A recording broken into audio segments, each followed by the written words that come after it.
that's why I want to teach you some systems today that you will be able to walk back into your office and employ today if you choose to. Okay? The two models that we teach are See It, Map It, Do It, and Stacks Will Get You Through It. And these are clear and simple, copyrighted systems. They're what I was trained on, and so it's what I usually teach. We're not going to spend a whole lot of time on this because that's a whole other PowerPoint presentation. But I do just want to give you a brief idea of what it is. See it is when we look at the project. So if I have a messy desk, or files that are all out of order, or whatever the problem is with the system, it's seeing it and trying to figure out, okay, what's not working. Go ahead and go to the next slide real quick. What's working with the system, what's not working with the system, where am I stuck and why am I stuck, what do I want to accomplish, and what do I want this project to look like when I'm done. So basically we're talking about setting a vision up, right? We're trying to figure out what it is that we want. So Jenny, go to the next slide. So this is a client's office. This was a travel agent out in Lindale, and they called us in because their systems were not working for them. So this is the office. They were using glass and metal type desks. You can see there's no storage underneath, no storage up above. There was no workspace for them. I mean, they literally could not find anything. They had no systems in place. They had two closets like that were just a mess.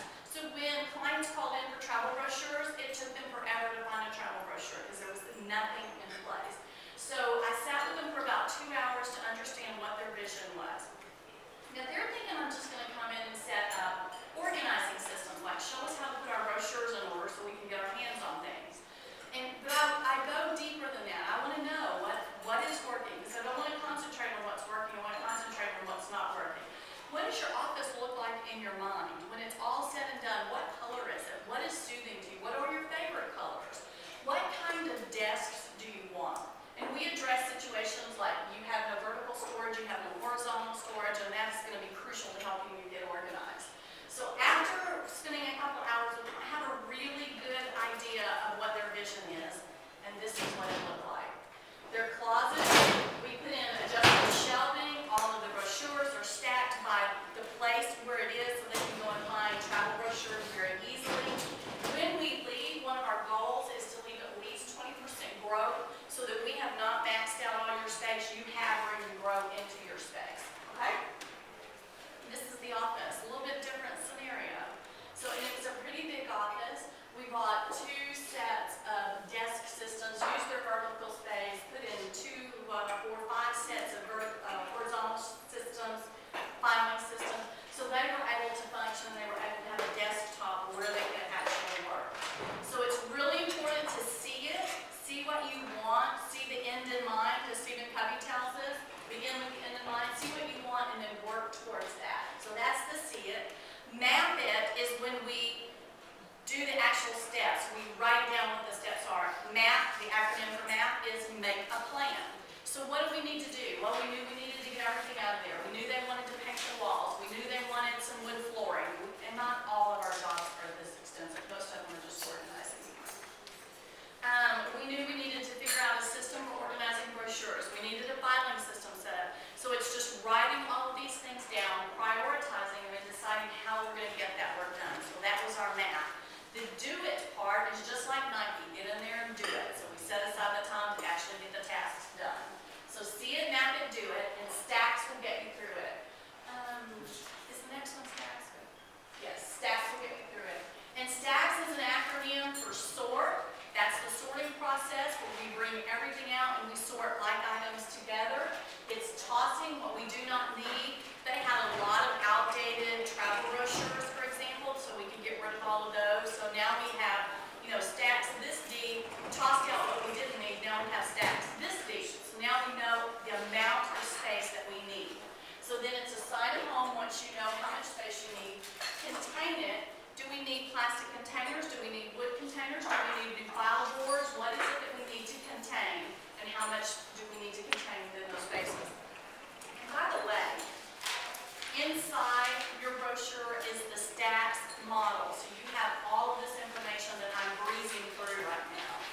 So we contain it. This is the #1 mistake that our clients make. They go out to Walmart, Target,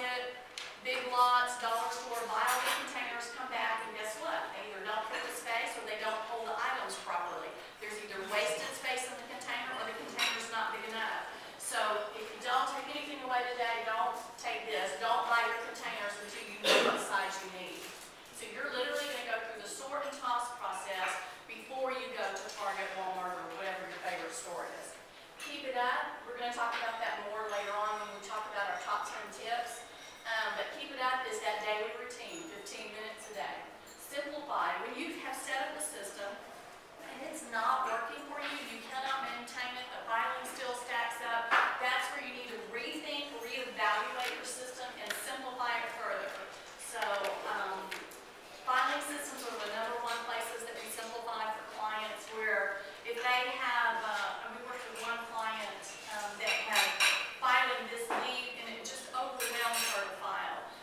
So she had me over to watch her file one day and literally it was taking this as a car registration. It could go under the car name, it could go under automobile, it could go under auto registration. There were like 4 places that she had that she could have filed that. So we simplified it. Now all of the automobile for the BMW is in a file, and then we subdivided the file using these little plastic folders. So all our registrations are in a plastic folder. All of the license registrations, inspections, all of that stuff are in separate plastic folders within that hanging file folder for the BMW, for example. Does that make sense? So simplify. Okay, so because now I want to get into the top 10 tips, and in true David Letterman style, we're going to start at the bottom and go to the top. So the number 10 tip is avoid perfectionism. Sometimes we get that OCD going for us, and you know, in my industry, it works for me. I get paid to be OCD, but you guys don't get paid to be OCD. So be careful. It doesn't have to be absolutely perfect. It just needs to be good enough. All right. So just be careful of that. Don't spend so much time on a project or on your organizing project that you can't get it done. It becomes overwhelming and you abandon the project. It just has to be good enough. All right. Number 9. Take 15 minutes daily to clean up your desk. How refreshing is it to walk into a desk the next morning and it's nice and clean and it invites you to come into work versus the desk that we saw earlier. That just is like crazy to me. Okay, so take 15 minutes. I have some clients that like to do it at the end of the day before they leave so they come into fresh clean. I have some clients that their energy is gone at the end of the day and they want to take that 15 minutes first thing in the morning. Whatever works for you and your biorhythms, okay? But 15-minute daily cleanup time. Okay, number 8. An action file, inbox, outbox are crucial to productivity. So we have it on this here. This is the action file, and we're going to talk about the action file here in just a couple minutes. This is her inbox, so if you were putting work on her desk, you would put it in here.